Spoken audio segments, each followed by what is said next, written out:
So, wisdom and right intention. Let me read from the article, and then I'll comment on it.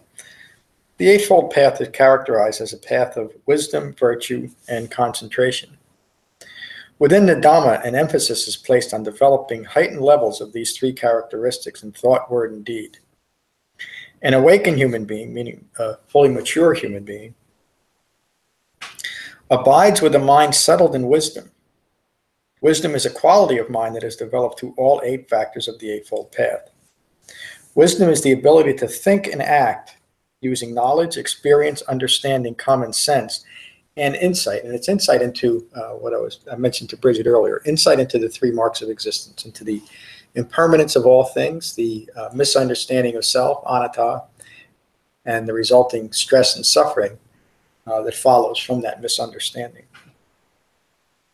It is important when referring to the Dhamma to not confuse the teachings by attempting to apply the Dhamma to all ideas. And what that means is trying to stretch what are very specific teachings into abstract ideas, which is often a subtle way of trying to find something wrong with an awakened human being's teachings, looking for ways that it simply doesn't apply. Just because something is the truth in relation to awakening doesn't necessarily mean it applies to all things.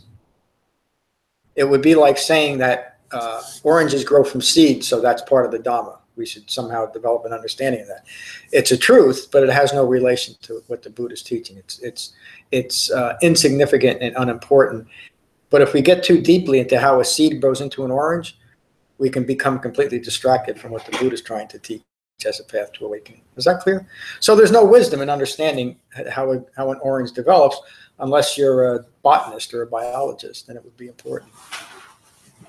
I'm using a silly example, but it often happens that we try to attach and embellish the Dhamma with anything that we consider a spiritual or even a wholesome ideal. And that's been going on since the time of the Buddha. The Buddha taught a very specific way of developing heightened wisdom, heightened concentration, and heightened virtue through the Eightfold Path, and he never taught anything outside of that path. In fact, this little sutta that I'll cite and read in just a moment is about how to stay focused on that. Wisdom in the context of the Eightfold Path is a quality of mind that is developed through the Dhamma. Is that clear? The Dhamma was taught to develop wisdom where there was once ignorance. The Buddha awakened to dependent origination, which states that from ignorance of 4 noble truths through 12 observable causative links, all manner of suffering arises. So wisdom overtakes. Wisdom negates that initial ignorance. Right? It brings understanding where there was once ignorance. And it's a very specific type of wisdom. It's wisdom of 4 noble truths, which describe the nature of life, of human life in the phenomenal world. It's not the kind that grows from seeds and makes oranges. It's not. That's a different kind of truth. In the Milinda Panha, the 18th book of the Khaddeka Nikaya, the Milinda Panha means in reference to King Malinda, and I'm stretching out that last part of Panha, but that's what it's referring to. King Malinda questions one of the senior monks, Nagasena. Venerable Nagasena, what is a distinguishing characteristic of attention and of wisdom? Nagasena replies, examination of the Dhamma is a distinguishing characteristic of attention, and severing is a distinguishing characteristic of wisdom. Really important line. When wisdom develops, we then sever our ties to ignorance. And using of course, this is the English translation of the Pali word for severing, which I can't remember. But it's using a strong word to show the importance of severing. The Buddha described an awakened human being as unbound or released, as in unbound or released from clinging to wrong views. And that's specifically what Nagasena is referring to in severing. Severing is the distinguishing characteristic of wisdom. King Malinda, how is examination and severing the defining characteristics of attention and wisdom?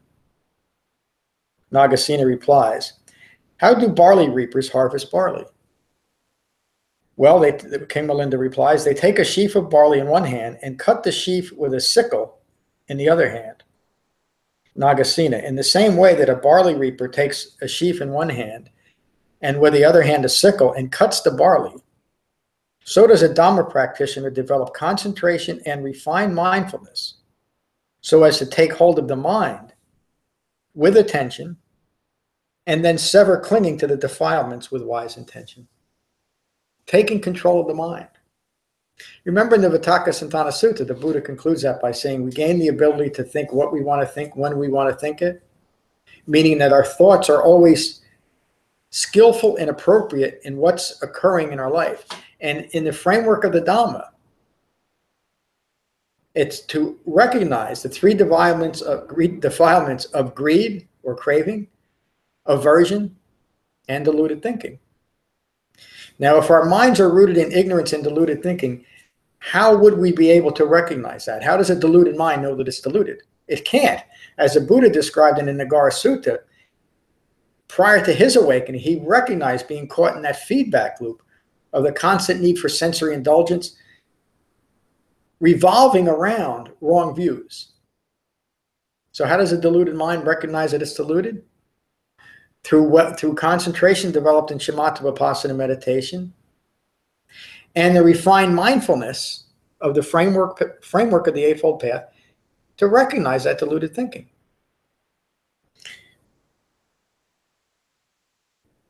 Just to reread what I just read. A Dhamma practitioner develops concentration and refined mindfulness so as to take hold of the mind with attention and then sever clinging to the defilements with wise intention. The second factor of the Eightfold Path is right intention, or the intention to recognize and abandon craving and clinging, which gives rise to the three defilements of greed, aversion, and ongoing deluded thinking. Is that clear? So this is a very short exchange between Nagasena and Milinda, but it gets right to the heart of the Dhamma, doesn't it? It is in this, Nagasena continues, it is in this way that examination and severing are the distinguishing characteristics of attention and wisdom. King Malinda replies, you are wise, Venerable Nagasena. And that's the end of their exchange in this particular conversation. They have others in other parts of this section of the Pali Canon.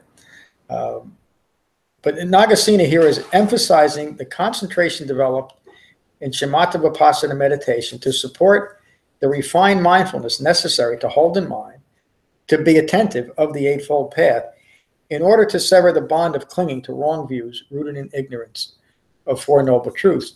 The Buddha repeatedly described the purpose of his teachings to develop an understanding of the distraction of dukkha and to develop the experience of the cessation of dukkha by ending all clinging.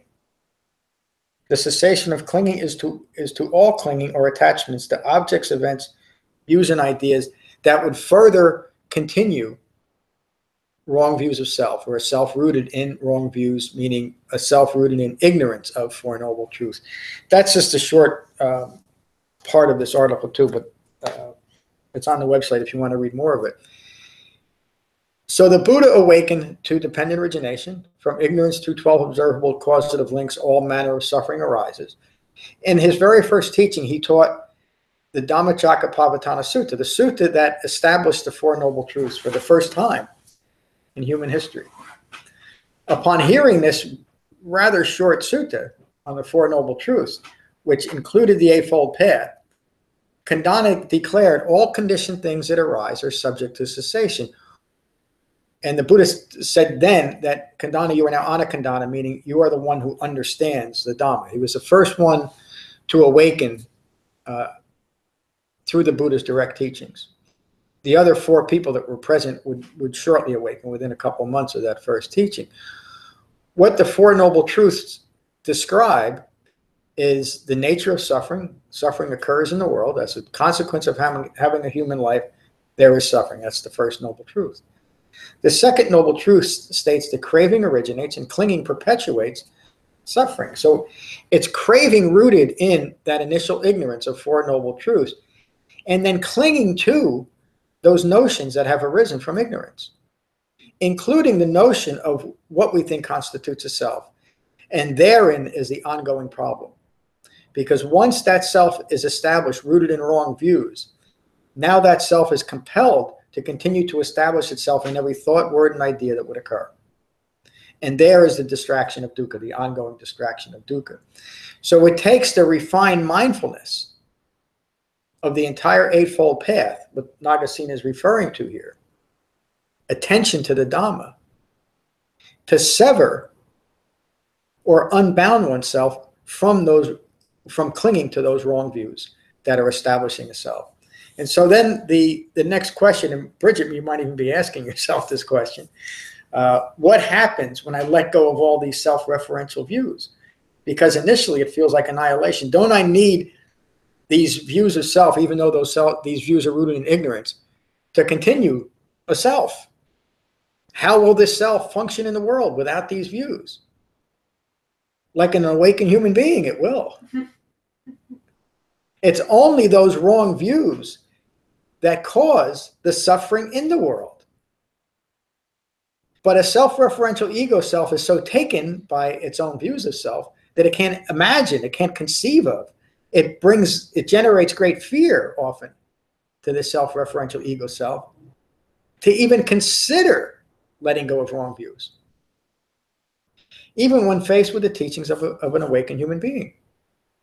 That same self, rooted in ignorance of Four Noble Truths, will create very powerful, subtle, and very intricate strategies to continue to ignore its own ignorance.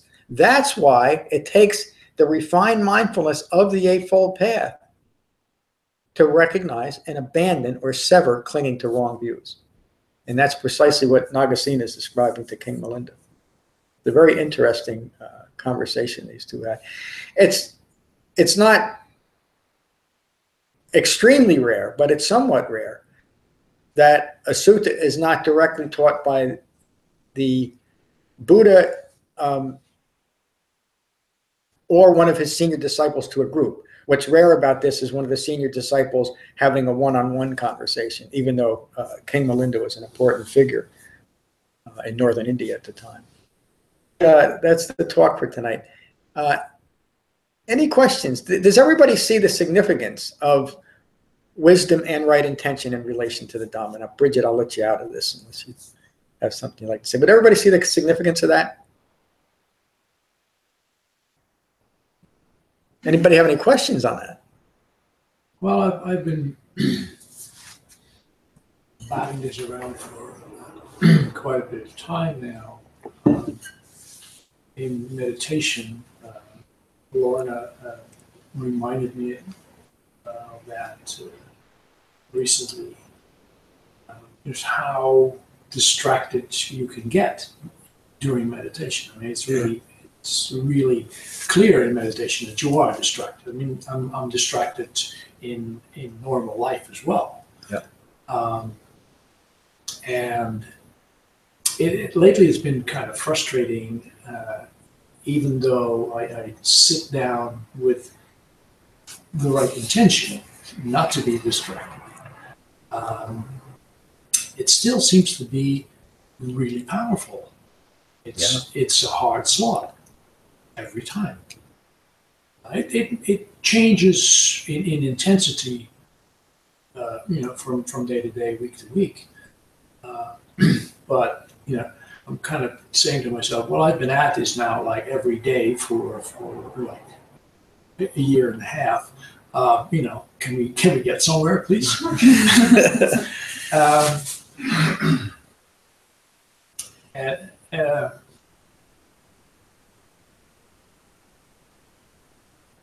I'm just not sure what else I have to throw in there except just the intention to sit and not be distracted.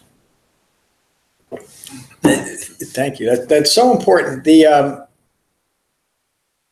last Wednesday's noon Dhamma talk was on this particular subject because somewhat inspired by what Lorna said, but also recently some questions from online students and some things that have come up in class here. Just that the frustration of being distracted during meditation practice and what to do about it. So the talk and really the solution is to remember it's not just meditation, that we're developing the entire framework of the Eightfold Path that is rooted and supported by the concentration developed in meditation. But as we develop the other 7 factors of the Eightfold Path, that supports the ever increasing levels of concentration. And I could even say that the deepening the experience of the jhanas. So, and then you mentioned the intention. The intention that we're bringing into our meditation practice is paramount in keeping us well focused on just using it for deepening concentration rather than to have experience, or rather to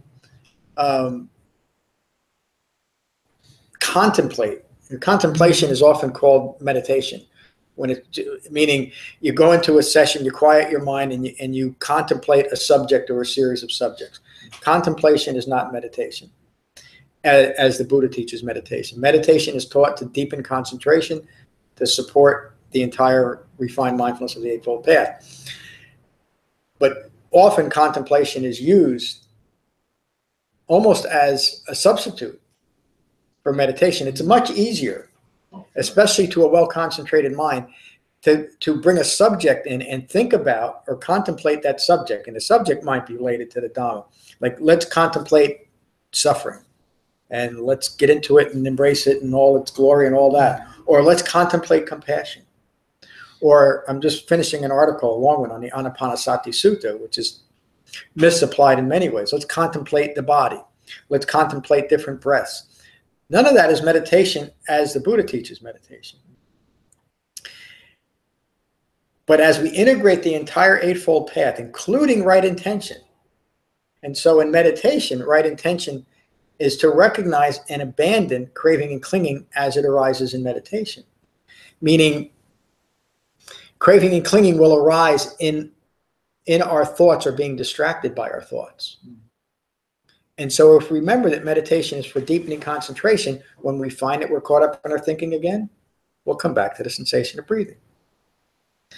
But do you see how holding in mind the intention to simply deepen concentration through meditation will guide our meditation practice?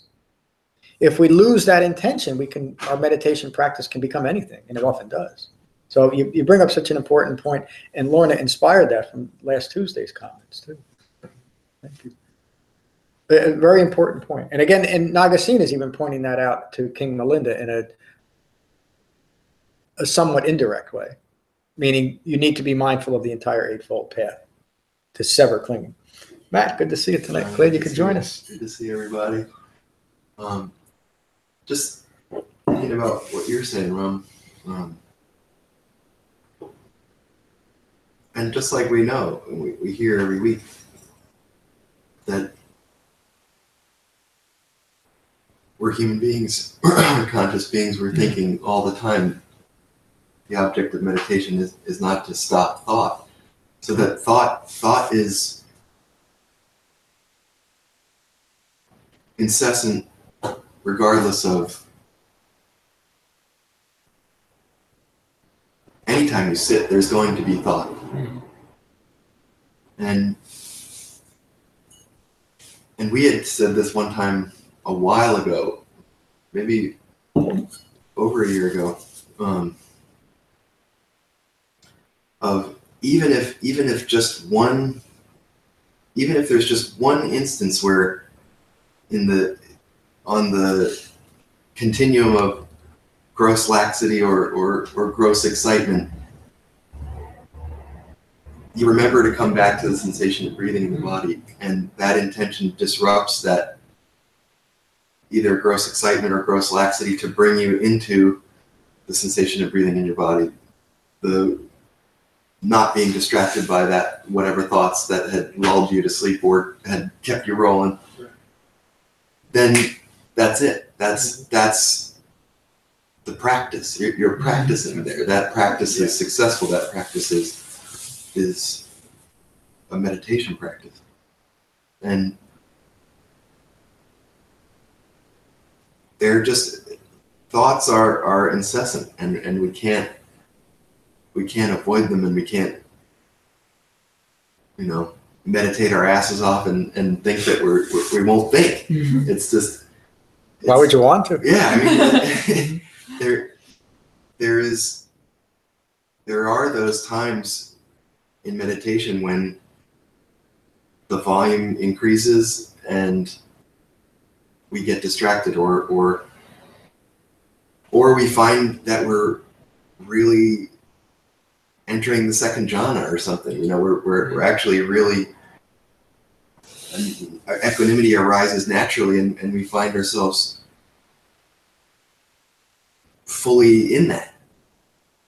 And then a list comes in or something else comes in and takes that away. So it's still, the value of the practice is still in coming back to the sensation of breathing. And whatever is happening, when it's working or when it's not, when 19 and a half minutes of the sit are just shot, there's that one return, and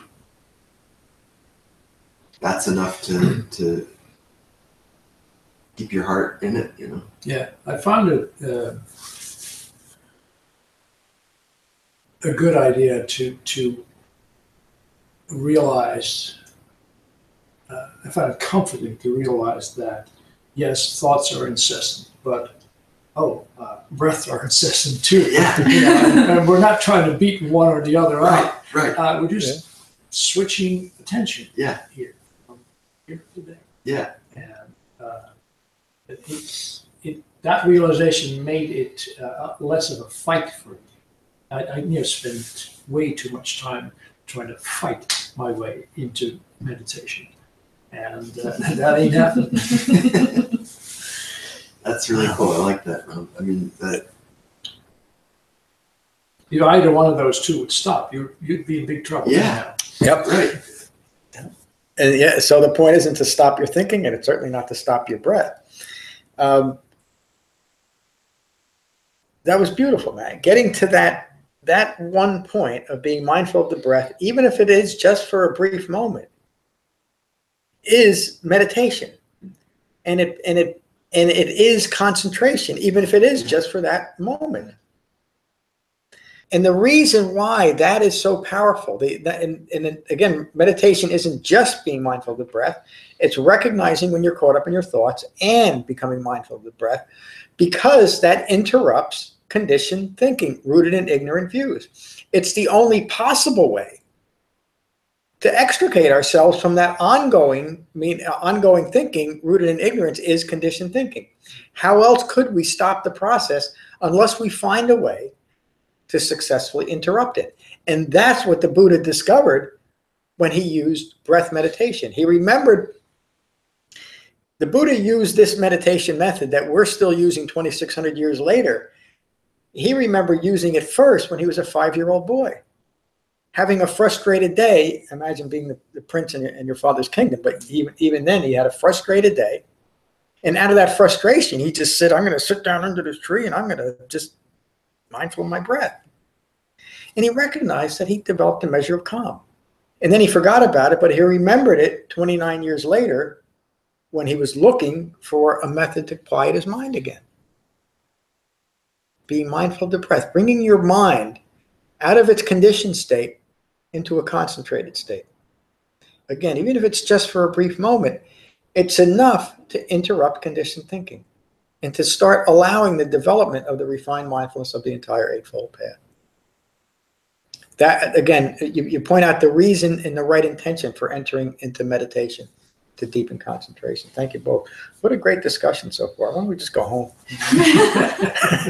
Now I want to hear what Greg has to say. Greg, it's good to see you. Good to see you, John.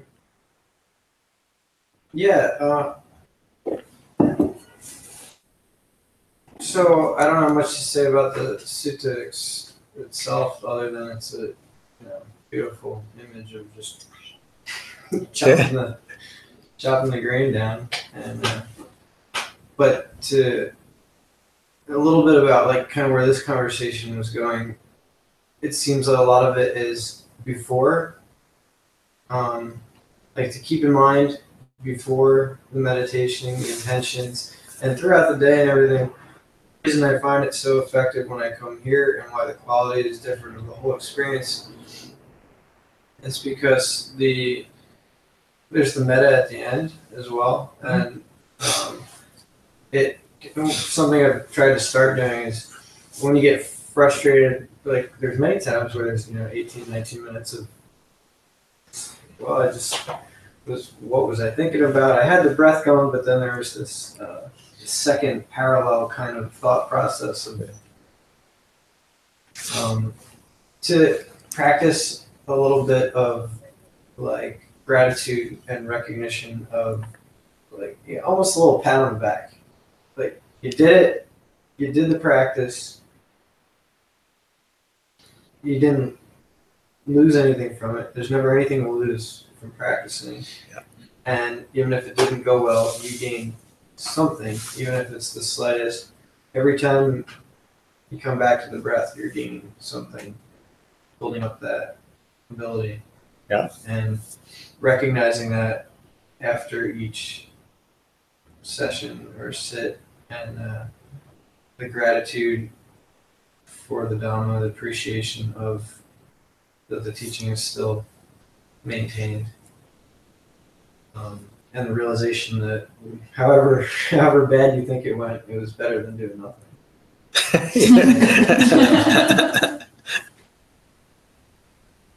Thank you. As long as we're maintaining the method, recognizing we're caught up our thoughts, come back to the sensation of breathing, it's an effective and successful meditation session. It's when we're getting into other things to avoid the distraction and the frustration of not being able to do that for however long as we wish we could or think we should, that we fall into difficulties. 20 minutes of doing that is going to deepen concentration no matter what we think of it, whether we think it's good, bad, or indifferent, whether we're beating ourselves up over it or not. But it's a good idea to recognize the right effort in sitting in Shamatha-Vipassana meditation for 20 minutes. It's okay to congratulate ourselves for doing that because it's important. It's an aspect of right effort. So thank you for bringing that up and for being here tonight.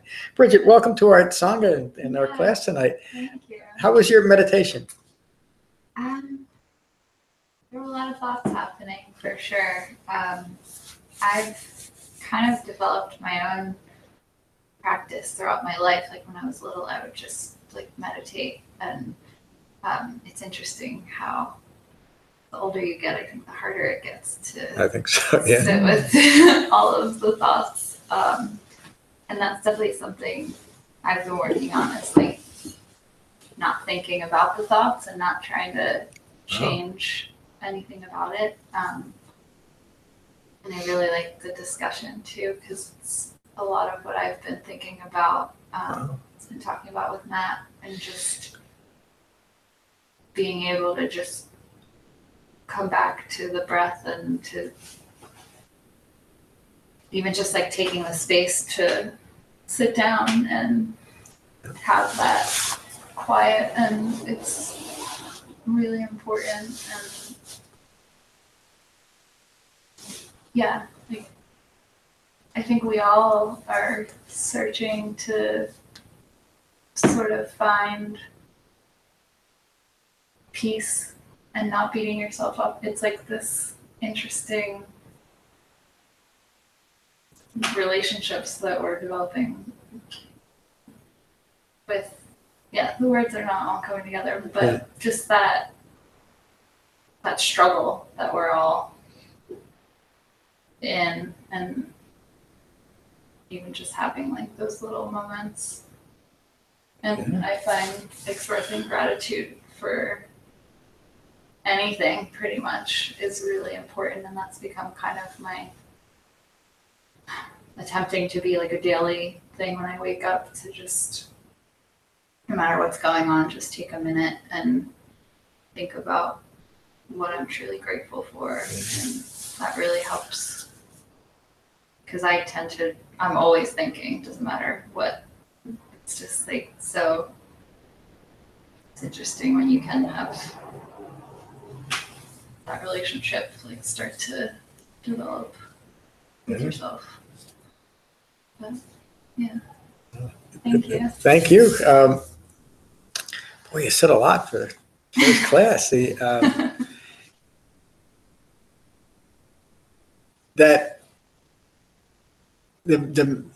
Not that you expressed this, but the misunderstanding that meditation is about developing a trance-like state or a blank state where there's no thought is, when you just think about that a little bit, it's really ridiculous. Why would you want to do that? And it's possible that, and I could in 5 minutes I could teach you all to think that you've done that. It's possible to trick the mind into thinking that it's not thinking, but there's no usefulness in that. As a consequence, just like you and Lorna were talking about, just like the heart is always pumping blood, and there's always internal systems going on that are necessary to keep the human body alive, so it is with thinking. Thinking is always going on. Yeah. The problem is we become preoccupied with our thinking and then distracted with it, our own thinking constantly. So that peace, that struggle for peace that you described, is the ongoing struggle of a self-referential ego self continually attempting to maintain itself in every thought, word, and idea that occurs. And that leads to ongoing stress. So conversely, when we can just find that moment of being mindful of the breath, the mind immediately calms, whether we recognize it in that moment, and peace arises. So the entire teachings of the Buddha, an awakened, fully mature human being, is to develop a mind that is able to maintain that peace and equanimity no matter what's occurring. And that is entirely possible. That's the whole point of the Dhamma. To live in the midst of dukkha, meaning the ongoing stress and struggle of human life, without reacting to it or being affected by it. To be able to be at peace, I often say it this way, to be at peace with less than peaceful mind states, meaning being mindful of what's occurring around. So I hope you continue to join us. For someone who's new or maybe reinvigorating a practice, I always give this little bit of instruction here. You don't feel like you have to meditate for 20 minutes or 30 minutes right off the bat. And if you want to start incorporating this method within the broader framework, begin with shorter periods of meditation, whatever you're most comfortable with, and slowly build that up. There's a recording of this on my website, become-buddha.com, that you can download and from 5-minute to 45-minute intervals, however you want to practice. And then remember that it's part of developing the broader framework of the Eightfold Path, and that's what these talks are about in our classes. So, again, welcome to our Sangha, and I hope you join us again. Thank you. Maura, good to see you tonight. How are you? I am well, thank you. I had maybe two threads of comments. One thing that just has been helping me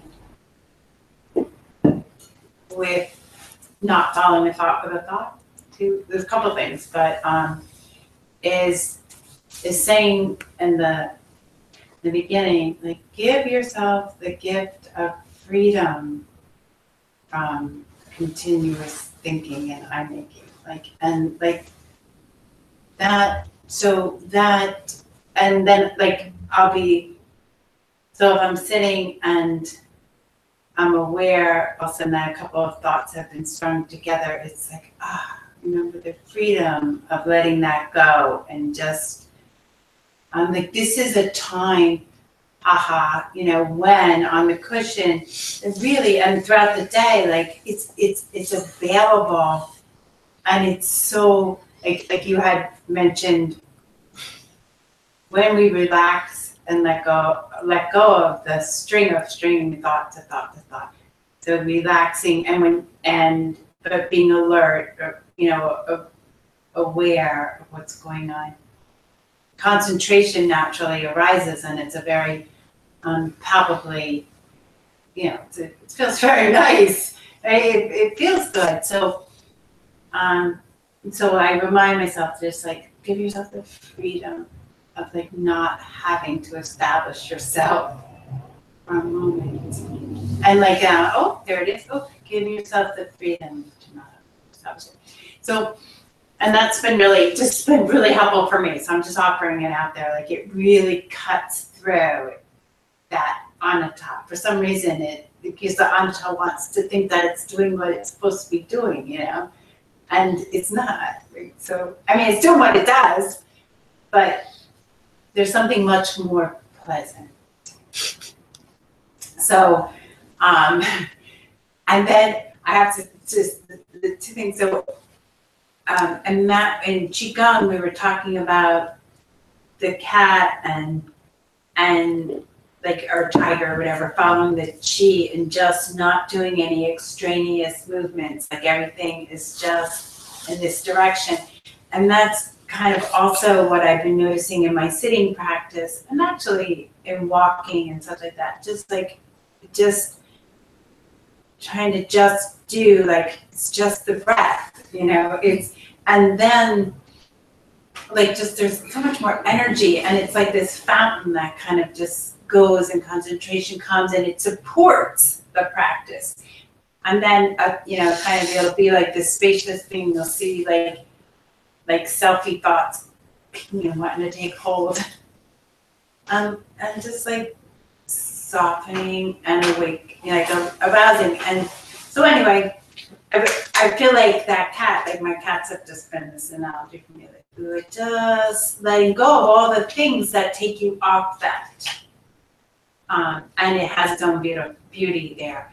So I'm sitting tonight and I had all this, like, just, I don't know, some tightness, some kind of gassy stuff in there. I don't know what it was, but it was an unpleasant feeling in the abdominal area. And so I used to really mess with those things. And I would be like, if I bring my attention to them, it'll soften, I'll see it's impermanent, it changes, and I get all distracted by that. Trying to fix all these like things everywhere. It's just, it's more dukkha. So I was just sitting with it and just noticing that it's there. And really appreciating, like, so gratitude was the other thread. Like, I was just like, oh, it's a body and it's alive and I'm aware. And like this joy was just coming up in the midst of an unpleasant sensation. It was just an unpleasant sensation. For the entire 20 minutes, however long was that tonight? It's gone now. I don't do anything. So I just thought that was kind of, there's still, like, I still felt like equanimity and concentration was there in the midst of sensation. Like kind of, and joy, appreciation, gratitude. Thank you. Internal wind is as impermanent as all other phenomena. What's better than external wind? Yes, that's true. Let's get back to where you started. That saying that you recite to yourself about freedom is another way of stating the intention of just here to deepen concentration and not getting caught up in our thoughts. Thank you very much. Frank, good to see you tonight. We've missed you around here. Good to be here. Good to see everybody. I like the teaching about examination and severance. For me, I have to keep it simple. All this Dhamma study can spin my head. And if the Buddha taught the origination of suffering, or origination of suffering and the path leading to the end of suffering, that's simple enough for me. And the Eightfold Path is supposed to get me there. And I like the examination part of it because that's my own personal experience with whatever's going on with me. Craving is repetitive. It is through contact and feelings and clinging and perpetuating. And I don't think that the Buddha was teaching me how to transcend thought. I think he's teaching me how to transcend my relationship to my reaction to thought. Wow. And, Yes. And for me, that's simple enough. That whenever I'm in any experience and I can feel the craving for either aversion or either away from or towards something, that I can have fun with that experience and know what's going on and set my intention to abandon it if it's going to create something that I don't want, and keeping in mind that all those other wholesome qualities of,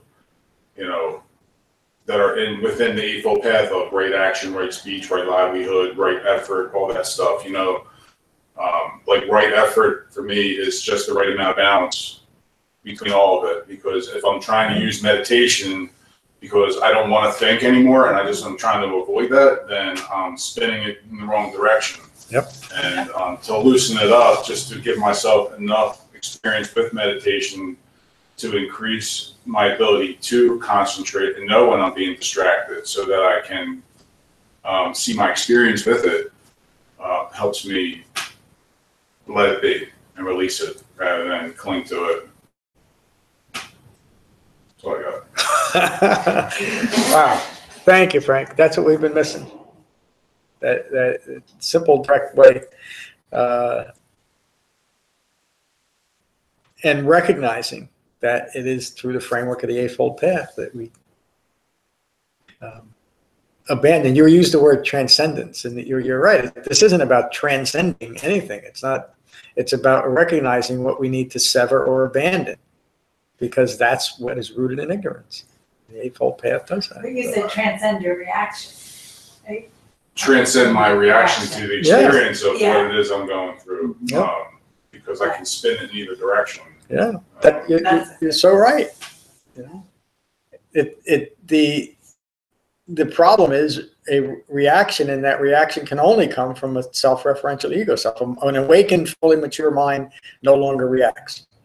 It just doesn't. It acts accordingly. It acts in an appropriate way. It thinks in an appropriate way. So, it could be the difference with being caught up in the dukkha or feeling the release and the equanimity and the tranquility of not going there, setting that intention.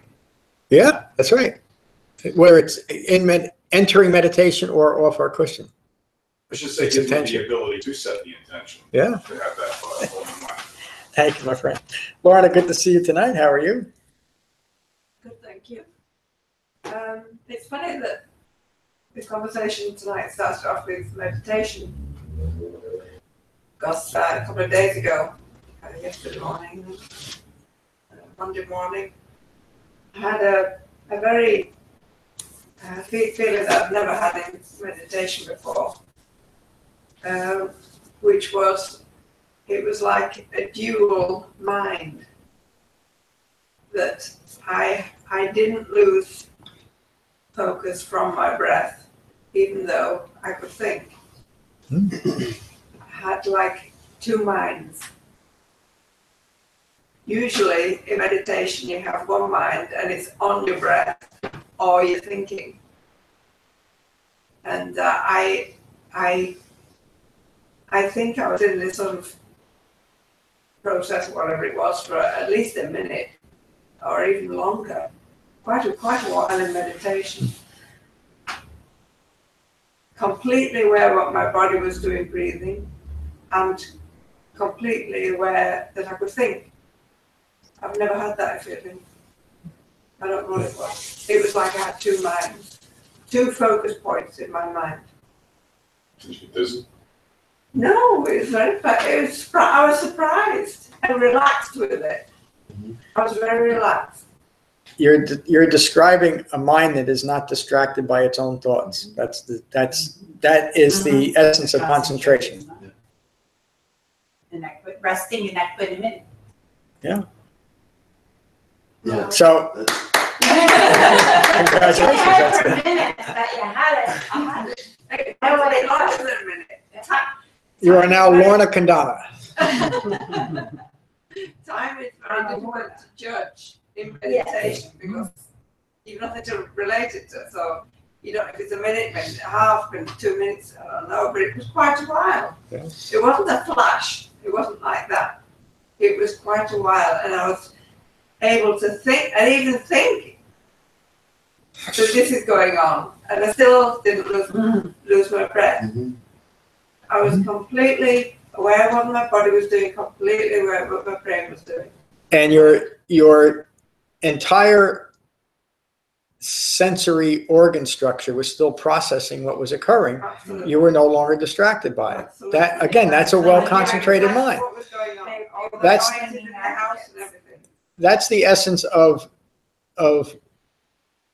refined mindfulness, even off our cushion.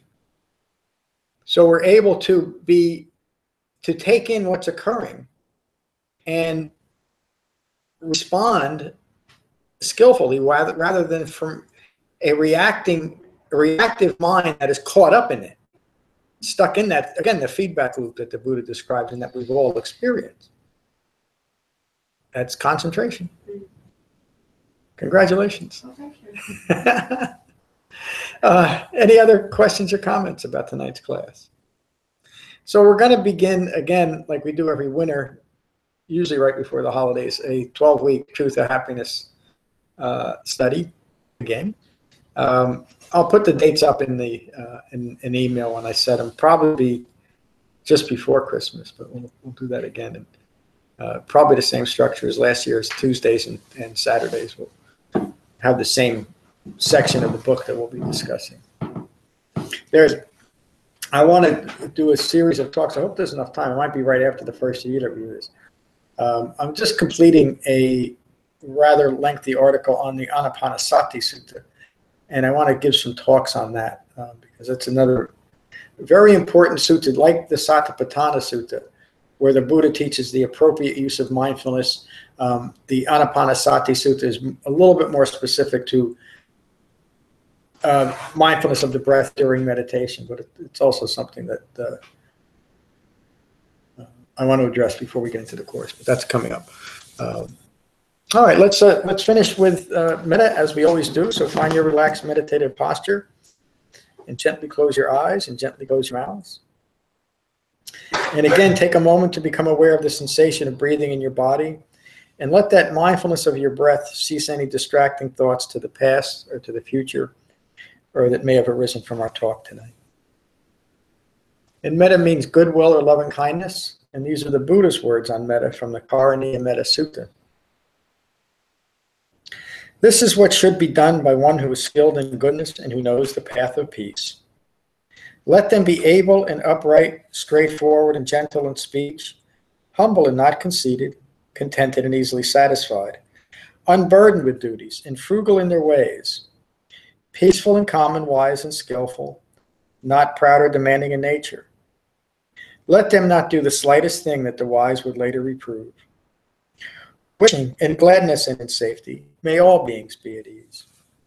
Whatever living beings there may be, whether they are weak or strong, omitting none, the great or the mighty, medium, short, or small, the seen and the unseen, those living near and far away, those born and to be born, may all beings be at ease. Let none deceive another or despise any being in any state. Let none through anger or ill will wish harm upon another. Even as a mother protects with her life her child, her only child, so with a boundless heart should one cherish all living beings. Radiating kindness over the entire world, spreading upwards to the skies and downwards to the depths, outwards and unbounded, freed from hatred and ill will. Whether standing or walking, seated or lying down, free from drowsiness, one should sustain this recollection. This is said to be the sublime abiding. By not holding to fixed views, the pure-hearted one, having clarity of vision, being freed from all sense desires, is not born again into this world. Thank you all for a wonderful class, including Liz, Mary, Helen, and David, and whoever else might be online. Peace. Thank you.